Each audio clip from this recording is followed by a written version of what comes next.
Well, good morning and happy Halloween. Boy, it sure is crazy windy this morning. If you ever want to tell which way the wind comes from, just pick up a forkful of hay and whatever side of your face it hits you in, that's where the wind's coming from. I learned that lesson big time yesterday. Today is Halloween. You see, I shaved the mustache yesterday. I was in character. I was the crocodile hunter. Shorts was a bad idea. Boy, oh boy, it's just too cold for that. Anyways, it's done is done. So now I gotta grow it back, which isn't gonna happen overnight. It took me like 5 years to get that thing. Anyways, I gotta go get the chickens fed, the sheep fed, the pigs fed and watered. Yeah, I hate packing water, but you got to do it right. While, but tomorrow the weatherman's actually calling for 11 degrees. So this wind that we're getting today doesn't really surprise me. It's probably driving a huge warm weather front in. I don't know how many days it's going to last, but probably just long enough to make everything mucky and not long enough to dry anything up. But anyways, I got to find some safety glasses because this grain, when I get outside, it's so windy. When I get outside and I start chucking this grain in the trough, guaranteed I'm going to get some in my eye. If it's not grain, it's going to be hay. And it's never a good time. Sheep pen here now. Hey June. And I just dumped a little bit of grain in here, not in the trough. Why I do this is I just want to train them a little bit to come to the bucket. Hey Gertrude. So in about a week, maybe just a little bit longer, we're going to split these girls into two groups to go with each of the rams. So I got to get them in this pen in order to sort them. So the other thing I got to do is figure out water for behind the shop. There's two pens back there, and I've got one water trough, and I got to pack water to that every day. But it's right beside the shop, so it's no big deal. The other one's further behind the shop, but there's no water there, and so I got to string power to have a heated element. And then figure out where exactly I want to place the water for minimal impact so you can just lessen my workload. Just taking the hay bale out to the bulls. Looks like Eeyore's out. Of course, the minute you open the gate, he's got to get out. So I'll get these bales in there. Hopefully that coaxes him back into the field.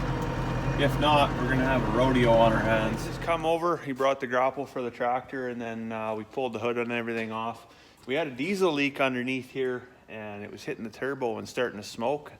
And so then I caught onto that. I pulled the side panels off, so at least, if there was misting somewhere, it wasn't going to go keep it contained and end up having a fire in the tractor. But yeah, we pulled this plastic guard off right here, and underneath there's where all the injector lines go in. And one coupling was just a tiny little bit loose, but there's so much pressure in those lines that it was just misting out ever so gently. And eventually it was working its way up to the hot spots on the motor and making it smoke. So we got that fixed, got all the panels, the hood back on, the grapples on. So I'm gonna run out and put a bale in with the sheep, and then I better get showered up and we're gonna head out trick or treat. Before I do that, I wanna show you this little dipstick right here. That's where I always hang the baler twine after I feed either the cows or the sheep. I wrap it up on there and then I bring it back and throw it in a burning barrel. Well, with the wind blowing, it actually blew the baler twine up. And around the axle of the tractor, you can still see there's a few strands there. So I reached under there with my trusty knife and I went to cut it. But look at actually busted the knife. So it blew the rivet apart. So I guess I'm in the market for a new knife, because I don't think I split the rivet right in the middle. So there's not even any way I can replace that. That sucks. So I got another round bale on, and I'm gonna go put it in the sheep pen here. It's always a challenge when you're trying to feed sheep, and like, what's the best type of feeder, and what are they going to use to waste the least amount of feed. I tried a couple of different options, none of which work. So I'm trying something different this year, where I've organized like a horseshoe, like 3 10-foot panels, and then I was able to scavenge an 8-foot pallet from the local lumber yard, and then use a chainsaw to put some notches in it, and then set it on the 10-foot panel so it slides back and forth. And I'm hoping that's a solution to reduce the waste that these damn sheep create. Okay, so I'm going to try and show you this. Hopefully it's not too windy and the tractor's not too loud. But this is the 8-foot pallet that sits on there. Sheep can stick their head right through here and have a bite to eat. And the thing will just slide in and out as necessary. So in a perfect world, this will be the answer.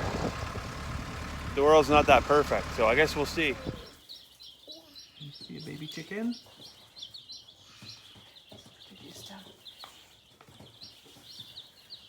Trying to hold it?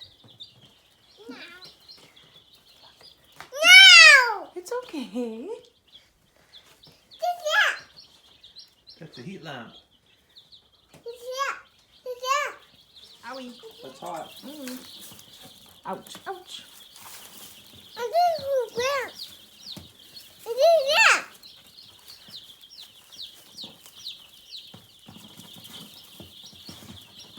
Well, no one was giving away baby chickens for Halloween, so that's a shame, but we did have a good night out. We took Charlotte to a few places, stopped at Granny and Grandpa's. That was a lot of fun.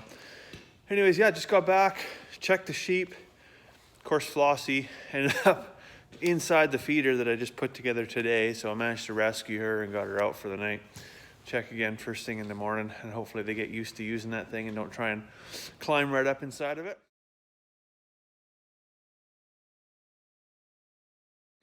Anyways, tomorrow morning is going to be, we're going to make a real bang up breakfast, I think, tomorrow. Some hash browns, maybe some pancakes, eggs, bacon, beans, the whole 9 yards. So for now, I'm going to let you go make a cup of tea. I hope you have a fantastic evening, and we'll see you tomorrow.